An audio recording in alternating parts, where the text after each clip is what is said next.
नमस्कार विद्यार्थी मित्रों, कक्षा 8 पाठ 4 कर्मयोगी लाल बहादुर शास्त्री, उसके लेखक है शंकर दयाल शर्मा। तो विद्यार्थी मित्रों, आज हम प्रश्नोत्तरी समझेंगे। तो हमारा पहला प्रश्न है, शास्त्री जी के नाम के साथ कर्मयोगी विशेषण लगाना क्यों उपयुक्त है? तो विद्यार्थी मित्रों, આપણે જે પ્રશ્ન છે એ સરળ ભાષામાં પહેલા સમજશું કે અહીંયા શાસ્ત્રીજીને કર્મયોગી વિશેષણ લગાવવું કેમ ઉપયુક્ત છે, કેમ યોગ્ય છે કે બરાબર। તો જે શાસ્ત્રીજીનું જે આખું જીવન હતું એ કર્મમાં જ માનતા હતા બરાબર।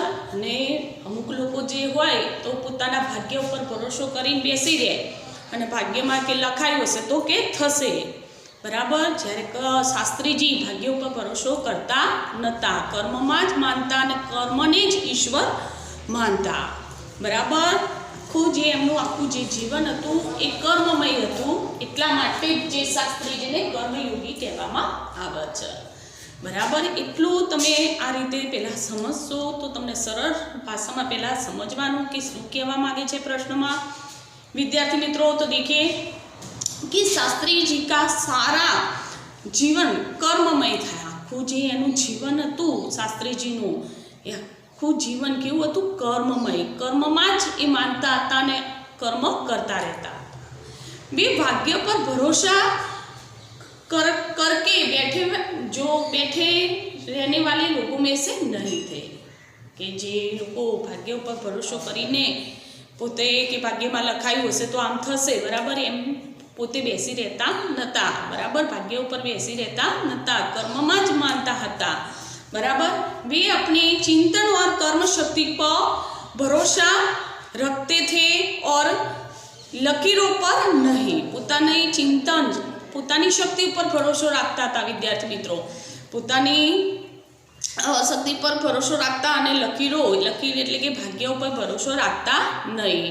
उनके लिए कर्म ही ईश्वर था, एमना माटे तो कर्म ज ईश्वर हतुं बराबर। विद्यार्थी मित्रों, तो उसके प्रति वे निस्वार्थ भाव से समर्पित थे। कोई अंदर पाछो एमनो भाव नतो कि चलो कि मने के कर्म करीश तो कि आ फल मळशे, एवो पण एमने भाव नतो। तो निस्वार्थ भाव से वे समर्पित थे। तो इस प्रकार शास्त्री जी का जीवन निष्काम कर्मयोगी में लगे रहने के कारण ही उनके नाम के साथ कर्मयोगी विशेषण लगाना बिल्कुल उपयुक्त है।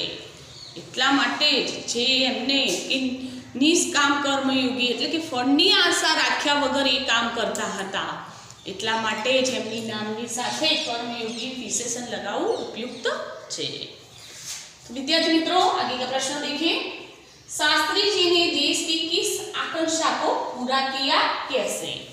હવે વિદ્યાર્થી મિત્રો, અહીંયા કે શાસ્ત્રીજી દેશની કઈ આકાંક્ષાને પૂરી કરે છે બરાબર। તો જ્યારે પ્રધાનમંત્રી કે પદનો બરાબર, આપણે તમને ખબર છે કે પંડિત નહેરુ હતા બરાબર। હવે એમની જે રાજનીતિક વિરાસતને જ્યારે એ છોડીને ગયા બરાબર, ત્યારે એમનું જ્યારે અવસાન થઈ ગયું બરાબર, તો એ પંડિત નહેરુને જે અવસાન થયા પછી જે પ્રધાનમંત્રીનો જે પદ એમની જે અહીંયા શાસ્ત્રીજીએ સંભાળ્યું બરાબર, એકદમ કુશળતાથી શાસ્ત્રીજીએ જ એ સંભાળ્યું અને એમની જે કે આપણા જે દેશની બધી આકાંક્ષાઓ જે ઈચ્છાઓ પૂર્ણ કરી બરાબર। તો આ રીતે એમનું એકદમ ચરિત્ર નિર્મલ હતું અને બરાબર, એમનામાં અદ્ભુત સંકલ્પ શક્તિ હતી। આ બધા ગુણોના કારણે શાસ્ત્રીજીએ દેશની આશંકાઓને पूरी करी बराबर। तो कि प्रधानमंत्री के रूप में पंडित नेहरू एक समृद्ध राजनैतिक विरासत छोड़ गए थे। वे जे पंडित जे आपणे पंडित नेहरू बराबर, एमने जे राजनीतिक विरासत छोड़ी गया था बराबर, एमનું અવસાન થઈ ગયું હતું। तो उनकी मृत्यु के बाद उसे कुशलतापूर्वक संभालना शास्त्री जी ने देश की आकांक्षा को पूरी की। वे एने सारी रीते संभाळવું बराबर, ए शास्त्रीजीए सरल रीते एने संभाળી લીધી હતી। शास्त्री जी का चरित्र कि शास्त्री जी का चरित्र निर्मल था, एमનું જે જીવન હતું एकदम निर्मल હતું, तो उनमें अद्भुत संकल्प शक्ति थी, एमनाમાં संकल्प शक्ति पण હતી, बराबर। जे करे ए जे एमने जे पण संकल्प ले, बराबर, एने करी बतावता हता। राष्ट्र को लाभ पहुंचाना उनके हर कर्म का एकमात्र उद्देश्य रहा था। जे पण कार्य करे ये राष्ट्रना लाभ माटे ज करता हता, बराबर विद्यार्थी मित्रों। तो उनकी यही गुणों के बल पर वे नेहरू जी की विरासत को संभालने और उसे आगे बढ़ाने का कठिन काम पूरा कर सके। हवे एमनी जे नेहरूजीनी जे विरासत हती एमने पोते संभाળી અને પણ આગળ પણ લઈ ગયા, बराबर। तो એટલા માટે શાસ્ત્રીજીને દેશ की જે આકાंक्षाओं હતી એમને પૂર્ણ કરી હતી। तो विद्यार्थी मित्रों, आगे का प्रश्न देखिए। लाल बहादुर शास्त्री पर गांधी जी के आदर्शों का क्या प्रभाव पड़ा? हवे के जे लाल बहादुर शास्त्री छे, बराबर, तो एमने गांधीजीना आदर्शोनो कई रीते प्रभाव पड्यो। पहला तो जे लाल बहादुर शास्त्री हता, बराबर, एमनो जे जन्म हतो एक साधारण परिवारमां थयो तो विद्यार्थी मित्रों, बराबर, एकदम एमनो जे परिवार हतो, बराबर, एक साधारण हतो अने ए सादगीमां ज मानता हता, बराबर। एमनामां विनम्रता, सादगी अने सरलता, बराबर, आ गुणो आपोआप हता अने ए गांधीजीमां पण हता, बराबर, अने ए गुणो एमनामां आपोआप आई गया हता। એટલા માટે જ કે જે કે એમના બધા જ જે ગાંધીજીના જે ગુણ હતા એ શાસ્ત્રીજી પર लागू हता, बराबर। एमनामां पण आवा ज गुणो हता जे गांधीजीमां हता, बराबर। जो शास्त्रीजी ने अपने आप आ गए थे, एमनामां तो पोता नहीं कि जे शास्त्रीजीमां जे आ गुणो, बराबर, के एक तो साधारण परिवारमां जन्मेला हता, एनामां विनम्रता, सरलता अने सादगी ना जे गुण हता एवा गांधीजीमां पण हता अने जे पोतानी रीते आपमेरे ज एमनामां आई गया हता, बराबर। अने जे गांधीजीए अछूतो उद्धार कर्यो हतो, बराबर, एम आमने पण ए कार्यक्रमने आगळ वधार्यो हतो के जे अछूतो उद्धारमां एमने पण खूब योगदान आपेલું હતું, शास्त्रीजीए पण आपेલું હતું ने गांधीजीए जे अछूतो उद्धार कर्यो हतो एमां शास्त्रीजीए पण ए रीते ज कार्यमां ए मार्गदर्शनथी ज आगळ वधता हता, बराबर। तो आपणे देखीए के शास्त्रीजी के ने देश की किस आकांक्षा को पूरा लाल बहादुर शास्त्री जी पर गांधी जी के आदर्शों का क्या प्रभाव पड़ा। हवे आपणे देखिए कि लाल बहादुर शास्त्री का जो जन्म है एक साधारण परिवार में हुआ था, एकदम साधारण परिवार में थयो हतो, बराबर। और उसी में उसकी परवरिश भी हुई, एमनी परवरिश पण एक साधारण परिवार में थई हती। प्रधानमंत्री जैसे ऊंचे पद पर पहुंचने पर भी वे सामान्य ही बने रहे। हवे प्रधानमंत्री जेवा ऊंचा पद पर आसीन थवा छतां पण ए सामान्य बनी रह्या, बराबर विद्यार्थी मित्रों। तो विनम्रता, सरलता, सादगी और जन सेवा की भावना उसके व्यक्तित्व के अभिन्न अंग बन गई थी। जे शास्त्रीजीનું આખું જે જીવન હતું, બરાબર, એમાં વિનમ્રતા, સાદગી, સરળતા, बराबर, जनसेवा एमना एक अंग बनी गया था, बराबर। तो ये सारे गुण महात्मा गांधी के थे। आवा गुण तो महात्मा गांधी में पण हता जो शास्त्री जी में अपने आप आ गए थे। हवे शास्त्री जी में एमनी रीते ज एमने आई गया हता गुण, बराबर। तो गांधी जी की तरह उन्होंने अछूतो उद्धार कार्यक्रम भी चलाया। जेम गांधी जी अछूतो उद्धारनो कार्यक्रम चलाया एम शास्त्रीजीए पण अछूतो उद्धार माटे कार्यक्रम कर्यो हता। तो इस प्रकार लाल बहादुर शास्त्री पर गांधी जी के आदर्शों का गहरा प्रभाव पड़ा। आ रीते के शास्त्री जी पर गांधी जी ना गहरो प्रभाव पड़्यो हतो। विद्यार्थी मित्रों, आगे का प्रश्न देखिए। शास्त्री जी के संसदीय जीवन की शुरुआत कैसे हुई?